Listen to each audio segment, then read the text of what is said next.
The 2018 NFL Draft is 5 years into their careers, and some of these players selected in the first round have been extended by the teams that drafted them, while some others have been cut, traded, or just let go in free agency. And in today's video, we are going to be grading picks 17 through 32 in reverse order. So we will start with the Ravens selection of quarterback Lamar Jackson, and finishing with the Chargers selection of safety Derwin James. Grading picks 1 through 16 will be out next week, and if you're interested in previous grading of draft classes, the link will be at the end of this video. And with 16 picks to dive into, let's begin. Lamar Jackson was the Ravens' second first-round pick of the night, as they selected Hayden Hurst earlier in the first round. As I record this, the contract situation has not been figured out, but during his time in Baltimore, so far at least, Lamar has thrown 101 touchdowns to just 38 interceptions and has ran for an additional 4,400 yards with 24 rushing touchdowns. Oh, and he has an MVP to his name, in which he led the NFL in passing touchdowns back in 2019 as the Ravens were on their way to a 14-2 season. Lamar has a lot of haters, but when you're 45-16 as a starter, have multiple Pro Bowls to your name and an MVP, which is insane in this era of quarterbacks by the way, the grade on this pick is simple. People get their jokes in and poor jokes in about him being a running back, but when you select an MVP quarterback in the first round, it's an A+ grade every single time. Sony Michel was the first Georgia running back off the board, as the other would go to Cleveland a couple of picks into the second round, and that's Nick Chubb for those wondering. And believe it or not, the Sony pick is not an easy pick to grade for a couple of reasons. The Patriots got 2 900-yard rushing seasons out of him before trading him to the Rams for a 5th and 6th round pick prior to his 4th season. But what makes this difficult to grade is during Sony's rookie season, which was the 6th of the Patriots Super Bowl wins, he set an NFL record for most rushing touchdowns in a postseason by a rookie, with 6, which certainly counts for something. He had 2 rushing touchdowns in the AFC Championship game and scored the only touchdown in Super Bowl 53. Normally, I think this would be in the D+ or C- area, but Sony significantly contributed to a Super Bowl, and we give it a little bit of a boost to a C grade. Mike Hughes, the corner from Central Florida, was supposed to be a good all-around corner and a player who, in theory, should still be starting in Minnesota. He had a terrific start to his career as he had a pick 6 in his NFL debut, but that proved to be the peak of his time in Minnesota. He unfortunately tore his ACL in week 6 of his rookie season and played in just 24 games during his 3 years in the Twin Cities. Hughes was traded to the Kansas City Chiefs along with a 7th round pick for a 6th round pick in a classic former high draft pick dump situation. He played for the Chiefs in 2021, he played for the Lions in 2022, and signed with the Falcons this offseason. A rotational corner isn't a bad career, but it's not what the Vikings envisioned with their first round pick back in 2018. And because he started just 7 games with the team that drafted him, 5 years later this is an F. Taven Bryan was the Jags' first-round pick coming off of the Saxonville year, and I was amped for this pick, thinking he would contribute and be a difference maker along with Myles Jack and Jalen Ramsey, at least at the time. But Taven never got it going at the NFL level, and he is now on his 3rd NFL team. He played 4 years for the Jags, then signed with the Browns in 2022, and is now a member of the Colts. I think a lot of what was said with Mike Hughes relates to Taven Bryan in the fact it's never bad to have a rotational corner, or in this case, a player along the defensive line, but it's not what you're hoping for when you're selecting in the first round. He played 63 games for the Jags and started in just 17 of them over a 4-year span, which is not good. He had just 5.5 sacks and 15 tackles for a loss in 4 years as a first-round pick, and was a disappointing player for the Jags, and this draft grade is an F. Terrell Edmunds was a part of NFL history on draft night, as he and brother Tremaine became the first set of brothers to be drafted in the first round of the same NFL draft. And Terrell was a solid player for the Steelers during his 5 years there, and is now a member of the Eagles. During his time in the Steel City, he racked up over 400 tackles, had 5 interceptions, and even had 5 sacks. He was a steady Eddie at the safety position, and I think some Steelers fans took him for granted because he was a solid player, not an elite franchise-changing player, but a solid starter. And you can never complain about getting 75 starts out of a first-round pick when taking a look back at a draft class, especially where some of the players are today. And he only signed a 1-year deal with the Eagles, so there is always a chance he could come back. But in terms of first-round picks, this is a part of the third that becomes average players at the NFL level, and 5 years later, we give this a C+. Seattle developed a bit of a reputation for being not great drafters, especially in the first round, and this was arguably the peak of it. Rashaad Penny was taken above Nick Chubb most notably, and did not pan out the way they thought he would. He played 5 seasons with the team, so there's been worse first round picks, but the highlight of Penny's career is a 5-game span in 2021, in which he had 671 yards rushing in a season. Seattle finished 7-10 and missed the playoffs. He had just 823 yards rushing in the first 3 years of his career, and has ran for nearly 1,100 yards in the past 2 seasons. This is a miss of a draft pick, and there was a reason they selected Kenneth Walker in the second round of the 2022 NFL Draft. I guess credit for the 5-game span in 2021 for Rashaad, but 5 games does not justify a first-round pick on a running back, and 5 years later we give this an F. The Falcons took a gamble on a receiver that turned 24 during his rookie year in Calvin Ridley. Calvin is now a member of the Jags, and during his time in Atlanta, he racked up over 3,300 yards receiving along with 28 receiving touchdowns. He was suspended for the entirety of the 2022 season, and despite being suspended, Atlanta received a conditional 4th and 5th round pick.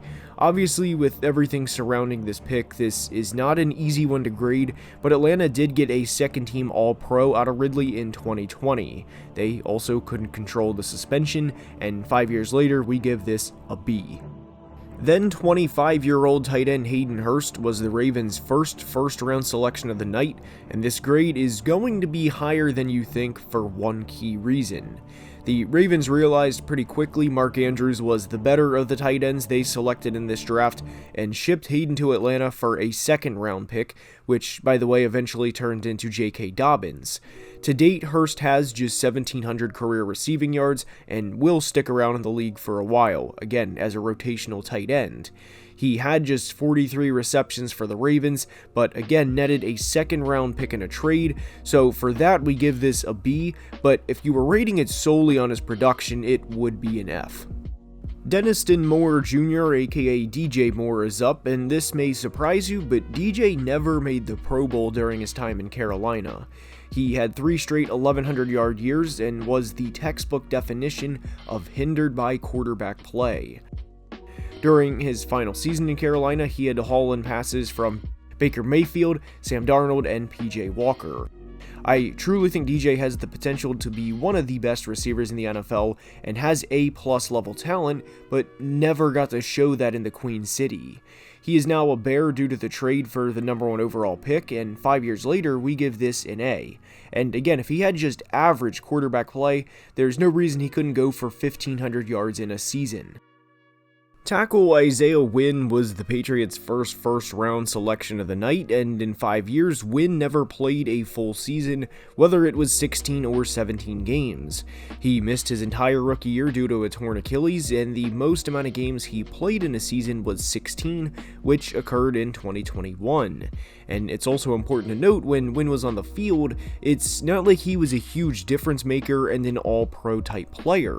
There's a reason why the Patriots have been mock tackles in the first round throughout this draft process. In 2022 alone, he allowed 4 sacks in 9 games while committing 9 penalties. The Patriots are not the same old Patriots, and it's not just because Tom Brady left.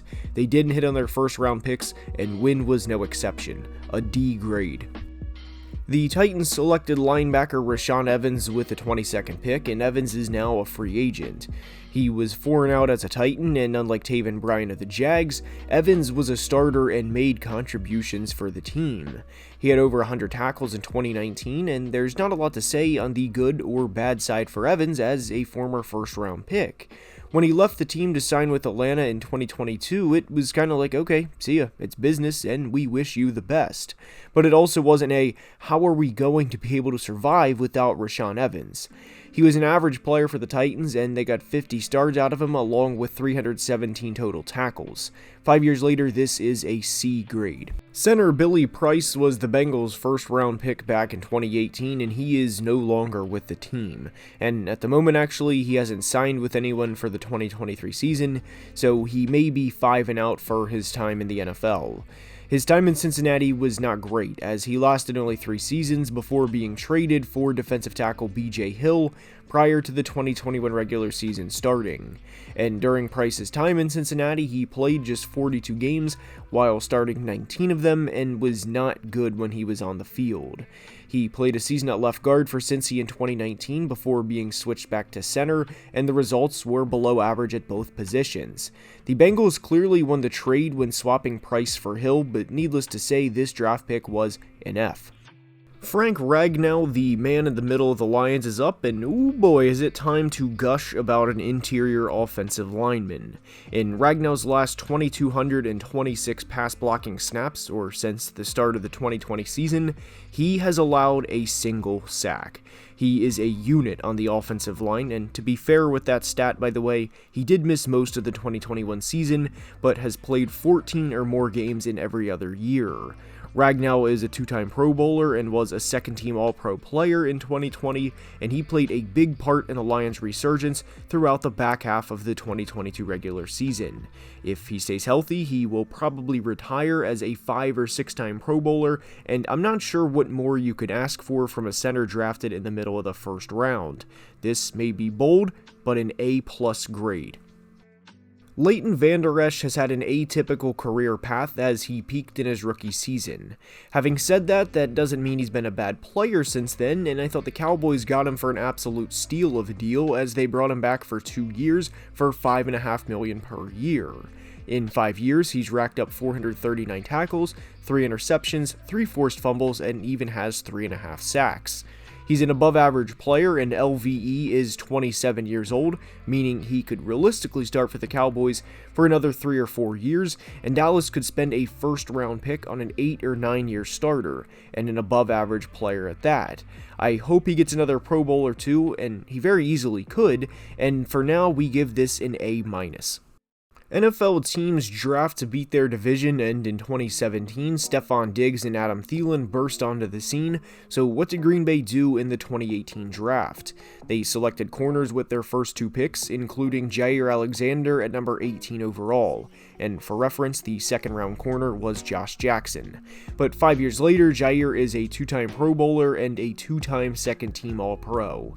He had a career-high 5 interceptions in 2022, and there's a lot of teams, and I'm a Vikings fan and I'm one of them, that wish they had a number 1 corner like Jair Alexander.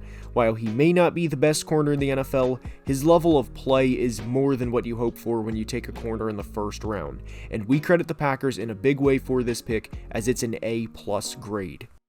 Derwin James burst onto the scene in 2018 and was a first-team All-Pro and a Pro Bowler in the same year. He dealt with injuries in each of his second and third seasons, limiting him to just 5 games throughout 2019 and 2020, but came back in a big way over the last 2 years. If there were any concerns over the past few years of whether or not Derwin would be able to come back and play at a high level, he more than answered them, as he made the Pro Bowl in each of the last 2 seasons and was a second-team All-Pro player in 2022. This was difficult to grade 2 years ago when we did this series because of the 5 games played in 19 and 20, but guys, it's easy now, an A+ grade. Now, I hope you enjoyed. If you did, please like the video and subscribe to the channel, as it would mean the world and help the growth of the channel a ton. The links for my Patreon on Twitter are in the description if you'd like to support the channel, and until next time, please be safe and have a great day. Love you guys.